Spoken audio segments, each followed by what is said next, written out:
Alright guys, welcome back to our YouTube channel ई सबक। आज का हमारा लेक्चर नंबर 24 होने वाला है और चैप्टर 1 जो हमने स्टार्ट किया है उसका हमारा लेक्चर नंबर 3 है।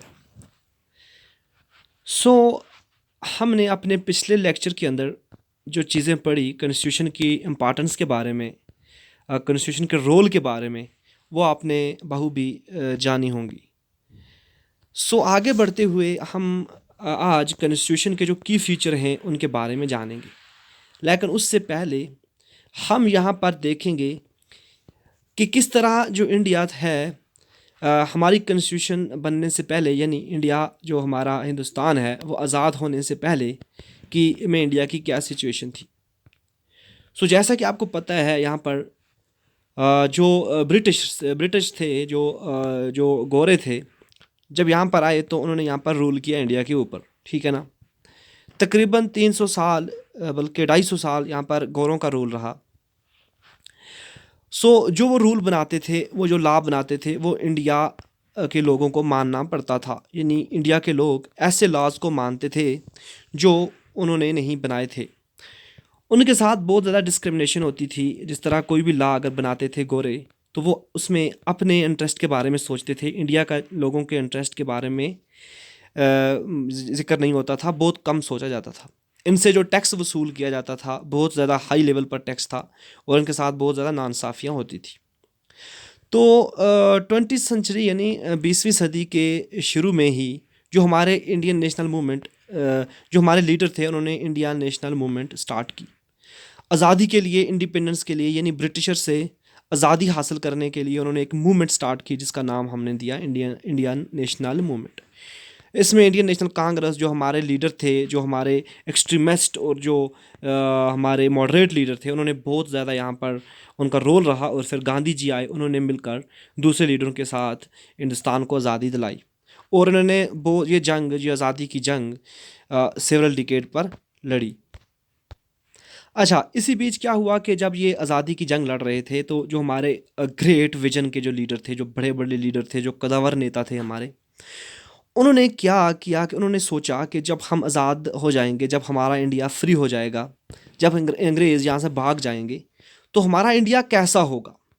क्या ऐसी डिस्क्रिमिनेशन हमारे इंडिया के अंदर होगी? क्या ऐसे ही रूल जो अंग्रेज़ बनाते हैं, जैसे रूल, यही रूल हमारे इंडिया के अंदर होंगे?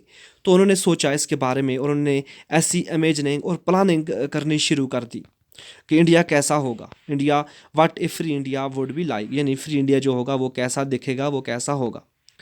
ब्रिटिश के अंदर, जो ब्रिटिश, जैसे मैंने आपको पहले बताया कि ब्रिटिश रूल के अंदर उनको फोर्स किया जाता था कि वो रूल, यानी ब्रिटिशर्स के रूल वो ओबे करें, गोरों के रूल वो माने। और ऐसे रूल वो माने जो रूल उन्होंने नहीं बनाए थे, जिनको बनाने में उनका रोल कुछ भी नहीं था। ऐसी जो अथॉरिटेरियन जो प्रैक्टिस उन्होंने देखी, जो एक्सपीरियंस देखी कॉलोनियल रूल की, इसको देखकर हमारे इंडिया के ग्रेट ग्रेट लीडर ने सोचा कि इंडिया ऐसा नहीं होगा, बल्कि इंडिया एक ऐसा फ्री इंडिया होगा, ऐसा आज़ाद इंडिया होगा। हम ऐसा इंडिया बनाकर हिंदुस्तान के लोगों को देंगे जहाँ पर हर एक को, everyone should be treated equally and allowed to participate in government. यानी हर एक को यहाँ पर जितने भी इंडियंस हैं, लोग हैं, सिटीज़न हैं, उनको यहाँ पर फ्री ट्रीट किया जाएगा और उनको गवर्नमेंट के अंदर पार्टिसिपेट करने का मौका यहाँ पर दिया जाएगा। तो ये काम करने में जो हमारे इंडिया के जो लीडर थे, उन्होंने बहुत रोल निभाया। और फिर हमारे इंडिया में उन्होंने मिलकर, यानी जो ग्रेट लीडर थे, एक लीडर नहीं था बल्कि ये 300 जो लीडर थे हमारे, इन्होंने मिलकर एक कॉन्स्टिट्यूंट असेंबली बनाई। और इस कॉन्स्टिट्यूंट असेंबली का काम ये था कि ये प्रैक्टिकली 3 साल तक आपस में मिलते रहे और उन्होंने मिलकर इंडिया की कॉन्स्टिट्यूशन लिखी। ऐसे रूल लिखे कि हमारे इंडिया के अंदर जब फ्री हो जाएंगे, इंडिया जो फ्री हो गया उस वक्त 1947 के अंदर, अब इंडिया के अंदर डेमोक्रेटिक गवर्नमेंट होगी। और इस डेमोक्रेटिक गवर्नमेंट को चलाने के लिए उन्होंने रूल सेट किए, उन्होंने कॉन्स्टिट्यूशन लिखी, जो आज हमारे पास कॉन्स्टिट्यूशन मौजूद है, जो सबसे लेंथीएस्ट कॉन्स्टिट्यूशन है। और पूरी दुनिया के अंदर इतनी बड़ी कॉन्स्टिट्यूशन किसी की भी नहीं है। यहाँ पर आप देख सकते हो कि सरदार वल्लभ भाई पटेल हैं, जो नेशनल असम्बली के अंदर खड़े हैं। यहाँ पर उनके साथ जो एक लीडर हैं, कोई लेडी लीडर हैं और पीछे दूसरे लीडर खड़े हैं। सरदार वल्लभ भाई पटेल जो है इनको आयरन मैन ऑफ इंडिया कहा जाता है। और इन्होंने तमाम जितनी भी जो प्रिंसली स्टेट थी और जो दूसरी स्टेट थी उनको आपस में मिलाकर इन्होंने एक इंडिया की शक्ल दी और आज हमारे सामने इंडिया एक खड़ा है यहाँ पर। तो ये काम था हमारी ग्रेट लीडर्स का जो हम देखते हैं यहाँ पर।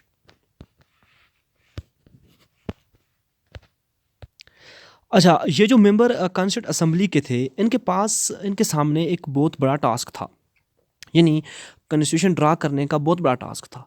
क्योंकि आपको पता है जो इंडिया है, जो कंट्री है, ये डिफरेंट लैंग्वेजेस की मिलके बनी हुई है। यानी यहाँ पर जो लोग रहते हैं ये लोग डिफरेंट लैंग्वेज बोलते हैं, ठीक है ना।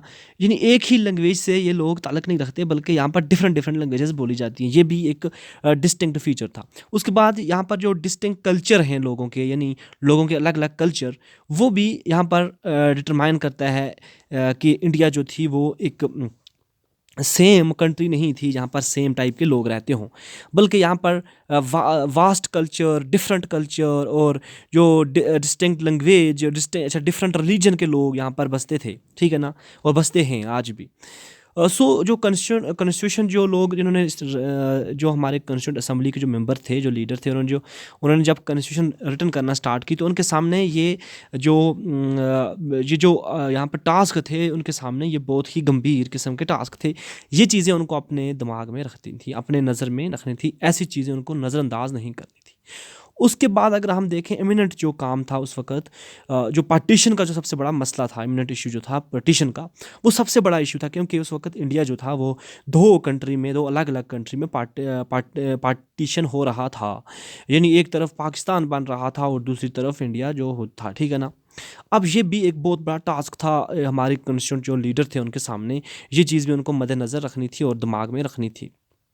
और बहुत सारी जो प्रिंसली स्टेट थी, क्योंकि जब इंडिया आज़ाद हो रहा था उस वक्त बहुत सारी जो प्रिंसली स्टेट थी जिनको राजा महाराजा गवर्न कर रहे थे, रूल कर रहे थे, वो भी डिसाइडेड थी और वो इंडिपेंडेंट रहना चाहती थी। फिर बाद में जब हमारे आयरन मैन थे, जिनको आयरन मैन कहा जाता था, पटेल जी, उन्होंने क्या किया कि इन प्रिंसली स्टेट को आपस में मिलाया। और उनमें भी बहुत सारी जो स्टेट थी, जिस तरह हमारा कश्मीर था, उसके बाद जो हैदराबाद और फिर जूनागढ़ की जो रियासत थी, ये इंडिपेंडेंट रहना चाहती थी। फिर वो क्या हुआ, वो हम किसी अलग टॉपिक में पढ़ेंगे कि कैसे इनको मिलाया गया इंडिया के साथ।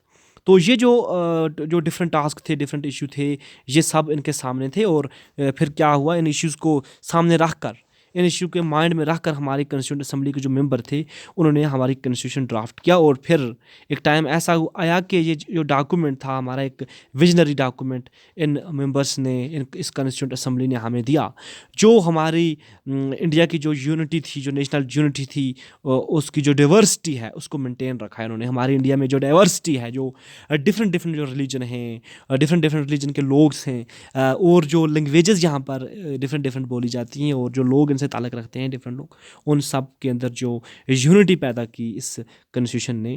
और ये सब जो टास्क था हमारी कॉन्स्टिट्यूंट असेंबली ने करके दिखाया, और इन ग्रेट लीडर्स ने, इन विजनरी लीडर ने करके दिखाया। और फिर जो सबसे बड़ा जो इस डॉक्यूमेंट का जो सबसे बड़ा काम था वो ये था कि इस डॉक्यूमेंट ने जो पॉवर्टी को इरेडिकेट करना, ख़त्म करना, ये चीज़ भी अपने अंदर इसने रखी कि किस तरह पॉवर्टी को ख़त्म करना है। और सोशियो इकनॉमिक जो रिफॉर्म्स लाई गई, जिनकी बात की गई कॉन्स्टिट्यूशन के अंदर, सोशियो इकनॉमिक रिफॉर्म्स की, वो भी बताएगी कि ये कितना इम्पॉर्टेंट है। और लोगों को बताया गया कि जो उनके जो रिप्रेजेंटेटिव वो चुनेंगे, वो भी कितना क्रिशियल रोल अदा करते हैं, कि रिप्रेजेंटेटिव चुनना कितना ज़रूरी है यहाँ पर। ये टास्क था कॉन्स्टिट्यूंट असेंबली का, और उन्होंने करके दिखाया। अगर हम यहाँ पर देखें तो दादा साहब जो अम्बेडकर हैं, जिनको BR अम्बेडकर के नाम से जाना जाता है, इनको फादर ऑफ इंडियन कॉन्स्टिट्यूशन भी कहा जाता है। He is also known as the father of Indian constitution.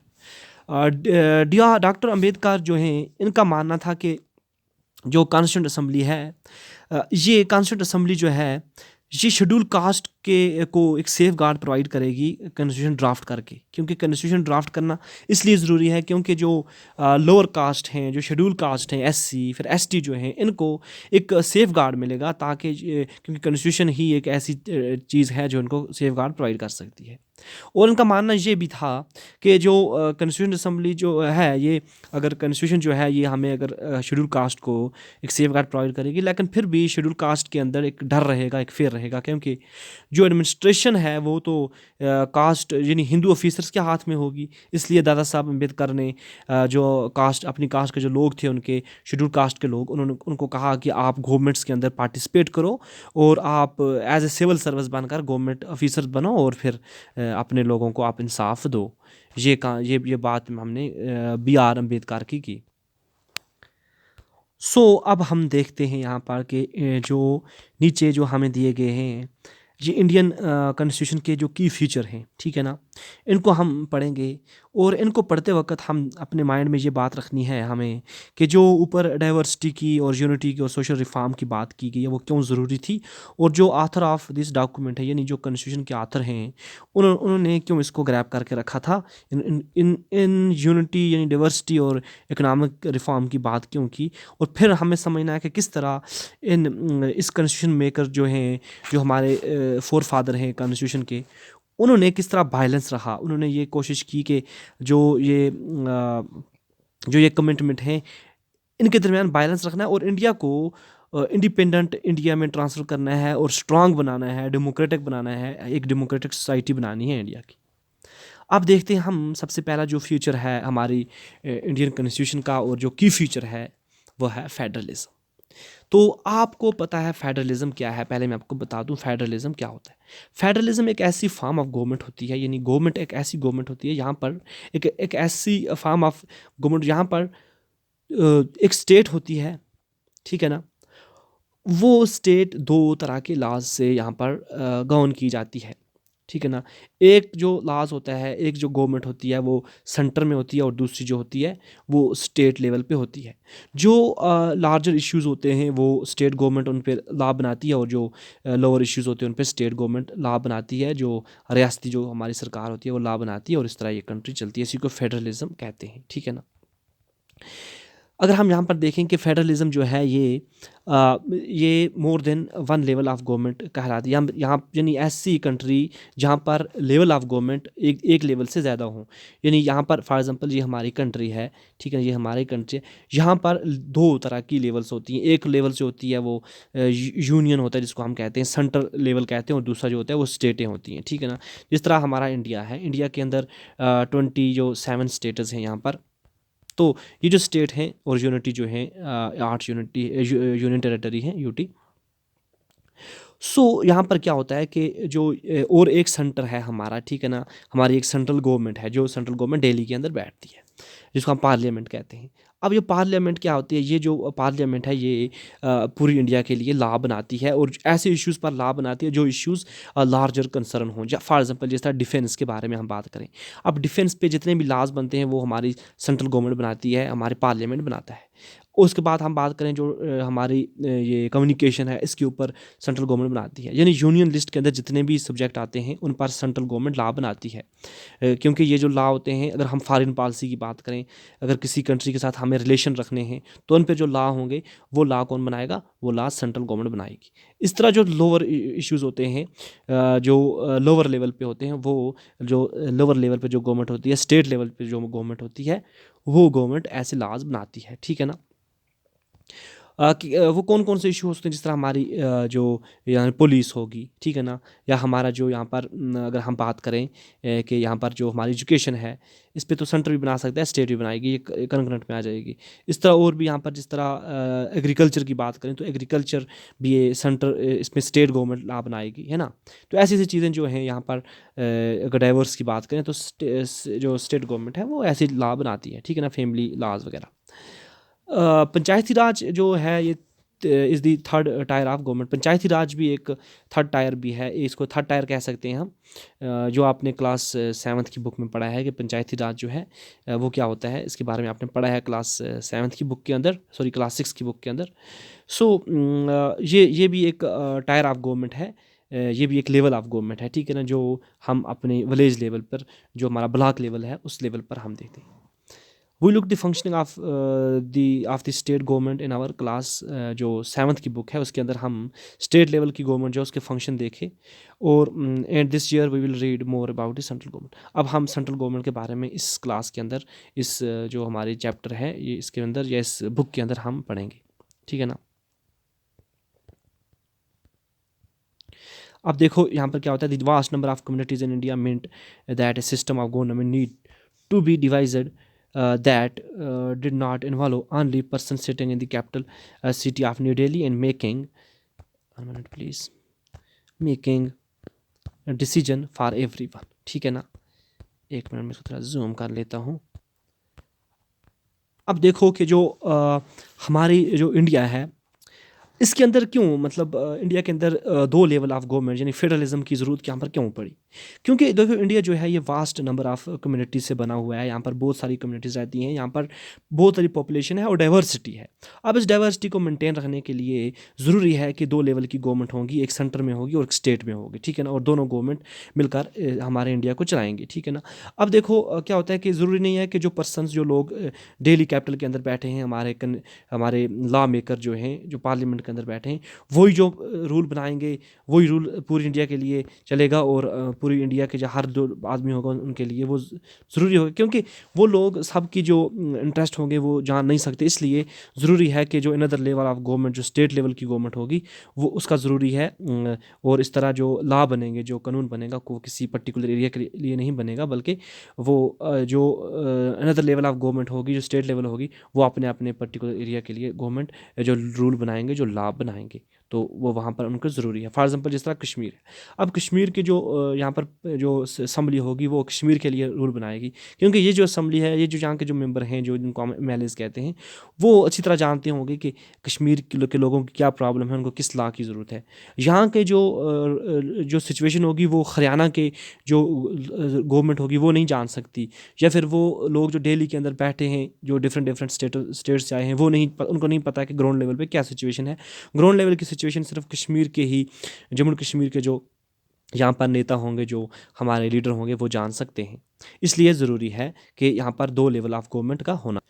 अब देखो जो भी स्टेट है, यहाँ पर जो भी हमारी इंडिया के अंदर जितनी भी स्टेट हैं, वो अपने जो पावर एक्सरसाइज जो करती हैं उसमें वो ऑटोनॉमियस हैं, यानी वो खुला वो पावर इंजॉय कर सकते हैं, जो पावर उनको कॉन्स्टिट्यूशन ने दिया है on certain issue, her issue पे नहीं, ऑन सर्टन इशू। लेकिन जो इशू जो नेशनल कंसर्न का है, जो सब्जेक्ट नेशनल कंसर्न के हैं हमारे, जिस तरह मैंने आपको पहले ही बोला, डिफेंस है हमारा, फॉरेन अफेयर है, फिर कम्युनिकेशन है, ऐसे इश्यूज़ पर जो स्टेट लॉ जो होगा वो नहीं चलेगा। स्टेट लॉ नहीं बना सकती है, जो स्टेट गवर्नमेंट है वो कानून नहीं बना सकती है, बल्कि सेंट्रल गवर्नमेंट के लॉ ही फॉलो करने पड़ेंगे, क्योंकि सेंट्रल गवर्नमेंट है वो अच्छी तरह जान सकती है कि नेशनल इंपॉर्टेंस क्या होती है।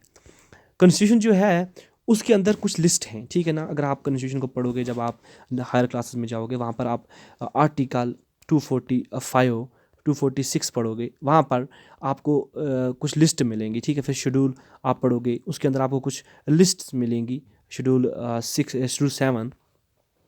तो वहाँ पर आप जब लिस्ट देखोगे, 3 तरह की लिस्ट होती हैं, इसको कहते हैं यूनियन लिस्ट, फिर कहते हैं एक यूनियन लिस्ट होती है, स्टेट लिस्ट होती है, कंकरेंट लिस्ट होती है, ठीक है ना। अब इन लिस्ट के अंदर कुछ सब्जेक्ट होते हैं, यानी यहाँ पर लिखा होता है, ये यूनियन लिस्ट होती है, यहाँ पर लिखा होता है कि इन सब्जेक्ट के ऊपर, इन चीज़ों के ऊपर ये यहाँ पर नंबर ऑफ लिस्ट लिखी होती हैं, ठीक है ना। ये लिस्ट दी है 1 2 3 4 5 6 इस तरह। वहाँ पर बोला है कि इस चीज़ पे, इस चीज़ पे, इस इशू पे जो यूनियन है, जो यूनियन गवर्नमेंट है, जो पार्लियामेंट है, वो लॉ बना सकता है। इस तरह यहाँ पर बताया गया है कि जो सेंट्रल जो स्टेट गवर्नमेंट है वो उसके भी इशू यहाँ पर डिफाइन किए हैं, एक लिस्ट बनाई है, और उसमें देखा है कि ये जो काम है, ये जो काम है यहाँ पर जो स्टेट गवर्नमेंट है वो लॉ बना सकती है, वो कानून बना सकती है। और फिर कंकरेंट लिस्ट है, वो उसका बताया है कि इन इश्यूज़ पे ये दोनों जो यूनियन भी और स्टेट भी मिलकर कानून बना सकती है। ये आप हायर क्लासेस में अच्छी तरह पढ़ोगे। और जो भी गवर्नमेंट है, वो जो गवर्नमेंट है, जो फेडरल गवर्नमेंट है, वो अपने जो ये अथॉरिटी है, ये जो पावर है, ये कॉन्स्टिट्यूशन से ड्रा करती है, और जो यूनियन गवर्नमेंट है वो भी अपनी अथॉरिटी पावर कॉन्स्टिट्यूशन से ड्रा करती है। तो हम इसको एक डायग्राम के जरिए समझ सकते हैं कि फॉर एग्जांपल यहाँ पर ये कॉन्स्टिट्यूशन है, ठीक है ना। ये कॉन्स्टिट्यूशन जो है ये पावर ग्रांट करती है 2 तरह की गवर्नमेंट को, ठीक है ना। एक जो गवर्नमेंट है वो यूनियन है और दूसरी गवर्नमेंट है वो स्टेट है। अब यानी ये दोनों स्टेट गवर्नमेंट जो और यूनियन गवर्नमेंट जो है ये सेंटर से सॉरी कॉन्स्टिट्यूशन से पावर ये ड्रा करते हैं, क्योंकि कॉन्स्टिट्यूशन ही एक ऐसी चीज़ है जो इनको पावर देती है, जो इनको पावर देती है। जब आप हायर क्लासेस में जाओगे तो आपको ये चीज़ अच्छी तरह समझ आ जाएगी। अभी आपको यहाँ पर सिर्फ इतना समझना है कि फेडरल होता है, चल में क्या है। तो फेडरल को अगर हम शॉर्ट फॉर्म में यही डिफाइन करें कि फेडरल क्या होता है, तो फेडरल सिर्फ ये होता है कि फेडरल एक ऐसी फॉर्म ऑफ गवर्नमेंट होती है जहाँ पर एक कंट्री के अंदर एक कंट्री को, सेम कंट्री को दो तरह की गवर्नमेंट जो होती हैं वो रन करती हैं, ठीक है ना। एक जो गवर्नमेंट होती है वह सेंटर में होती है और दूसरी गवर्नमेंट स्टेट लेवल पे होती है। सेंट्रल की जो गवर्नमेंट होती है वो नेशनल कंसर्न जो इश्यूज़ होते हैं उन पर लाभ बनाती है, और जो स्टेट लेवल गवर्नमेंट होती है वो जो स्टेट लेवल के कंसर्न जो होते हैं उन पर लाभ बनाती है। तो ये था हमारा पहला जो फीचर। अब दूसरा जो हम फीचर पढ़ेंगे वो होता है पार्लियामेंट्री फॉर्म ऑफ गवर्नमेंट। यानी इंडियन कॉन्स्टिट्यूशन जो हमारी है इसके अंदर जो फॉर्म ऑफ गवर्नमेंट इंडिया के अंदर रहेगी, क्या फॉर्म ऑफ गवर्नमेंट रहेगी वो डिफाइन किएगा। वो form of government parliamentary form of government रहेगी। यानी गवर्नमेंट जो हमारी होगी वो पार्लियामेंट्री फॉर्म होगी, वो डिक्टेटरशिप नहीं होगी, किंगशिप नहीं होगी, बल्कि पार्लियामेंट्री फॉर्म ऑफ गवर्नमेंट होगी, प्रेसिडेंशियल फॉर्म ऑफ गवर्नमेंट नहीं होगी। सो देखो कि आपने जो ऊपर जो लेवल ऑफ गवर्नमेंट पढ़ी, यानी दो लेवल ऑफ गवर्नमेंट, एक यूनियन लेवल ऑफ गवर्नमेंट, दूसरा स्टेट लेवल ऑफ गवर्नमेंट। अब ये जो लेवल ऑफ यहाँ पर जो गवर्नमेंट है, इस गवर्नमेंट के अंदर जो लोग बैठेंगे, ये गवर्नमेंट ऐसी खाली ना थोड़ी बैठेगी, इसके अंदर कुछ लोग बैठेंगे। वो जो लोग होंगे, जो लीडर होंगे, उनको कौन इलेक्ट करेगा? उनको लोग इलेक्ट करेंगे। उनको लोग अपने वोट से ये जो वोट देकर इलेक्ट करेंगे। जिस तरह आपने अपनी क्लास 7th की बुक के अंदर एक स्टोरी पढ़ी थी, स्टोरी ऑफ कांटा, जो एक लाइन के अंदर स्टैंडिंग खड़ा था और जो इलेक्शन के दौरान और वोट डाल रहा था, ठीक है। तो वो वोट जो डाल रहा था वो किस लिए डाल रहा था? ताकि उसके जो रिप्रेजेंटेटिव हैं वो जाएं आगे और जाकर आगे कानून बनाएं और कंट्री को रन करने के लिए जो लॉज हैं उनको वो ले डाउन करें। सो हमारा जो कॉन्स्टिट्यूशन है, ये कॉन्स्टिट्यूशन हमें, जो इंडिया के अंदर जो कॉन्स्टिट्यूशन है, ये हम लोगों को एक यूनिवर्सल एडल्ट सफरेज एक ग्रांट करती है सब सिटीज़न को। यूनिवर्सल एडल्ट सफरेज क्या होता है? ये यूनिवर्सल एडल्ट सफरेज का मतलब होता है कि हर पर्सन जो 18 साल का हो गया है वो उसको वोट डालने का हक है, ठीक है ना। वो वोट डाल सकता है, क्योंकि जो कॉन्स्टिट्यूंट असम्बली के जो मेंबर थे उनको उस वक्त लगा था, जब वो फ्रीडम की मूवमेंट वो जब उन्होंने स्टार्ट की थी, उनको लगा था कि वो जो फ्रीडम ले रहे हैं वो सब लोगों के लिए ले रहे हैं, ना कि किसी एक पर्टिकुलर कास्ट के लिए, बल्कि इंडिया के अंदर जितने भी लोग हैं उनके लिए वो यहाँ पर ये फ्रीडम मांग रहे हैं और फ्रीडम की डिमांड कर रहे हैं ब्रिटिशर से। अब जो जो एक ट्रेडिशनल जो एक ट्रेडिशन बनी हुई है कि कोई भी बंदा जो जिसके पास ज़्यादा पावर होगी वो यहाँ पर हुकूमत बना लेता है और लोगों पे रूल करता है। ऐसा नहीं होगा, बल्कि आज के बाद ऐसा होगा कि जो लोग यहाँ पर जिसको ज़्यादा वोट होंगे, जिसको लोग चुनेंगे अपना रिप्रेजेंटेटिव, वही उसी को हक है लोगों के ऊपर रूल करना और लोगों के लिए जो कानून बनाना, और उसको वो रिस्पॉन्सिबल होगा, वो अकाउंटेबल होगा लोगों को, ठीक है ना। वो हिसाब देगा लोगों को कि हाँ ये कानून जो मैंने बनाया वो क्यों बनाया, और लोगों का वो काम करेगा। बल्कि वो इसलिए नहीं होगा कि वो लोगों के ऊपर रूल करे, बल्कि वो लोगों के ऊपर रूल इसलिए कर रहा है क्योंकि लोग खुद चाहते हैं कि ये बंदा हमारे ऊपर रूल करे और हमारे लिए ये कानून बनाए। तो ये जो लोग होंगे पार्लियामेंट के अंदर बैठे हुए, ये लोग हमारे लिए कानून बनाएंगे और ये लोग हमारी इंडिया को रन करेंगे, और इसी को हम कहते हैं पार्लियामेंट्री फॉर्म ऑफ गवर्नमेंट। यानी parliamentary form of government simple में ऐसी फॉर्म ऑफ गवर्नमेंट होती है जहाँ पर जो लोग होते हैं इंडिया के, वो अडल्ट सफरेज से, यानी यूनिवर्सल अडल्ट सफरेज से अपना एक रिप्रेजेंटेटिव चुनेंगे इलेक्शन के अंदर वोट डालकर, और वो जो रिप्रेजेंटेटिव होंगे वो जाकर एक जगह बैठकर मिलकर वो लोगों के लिए कानून बनाएंगे, इंडिया के लिए कानून बनाएंगे। और मुझे लगता है कि हमारा लेक्चर बहुत लंबा हो गया, क्योंकि 23 मिनट का हो गया। तो जो अब नेक्स्ट जो इसके फीचर हैं जो हम आगे पढ़ेंगे, सेपरेशन ऑफ पावर, फिर आगे हम और उसके जो फीचर देखेंगे बहुत सारे हैं, फंडामेंटल राइट्स हैं, फिर और जो फीचर है सिक्योरलिज्म, ये सब फीचर हम पढ़ेंगे अपने नेक्स्ट लेक्चर के अंदर। और आज के लिए इतना ही काफ़ी है। सो आई होप कि आपने हमारा लेक्चर एंजॉय किया होगा और आपको जो चीज़ें समझ आई होंगी। अगर नहीं कोई चीज़ समझ आई तो आप हमें कमेंट सेक्शन में पूछ सकते हो।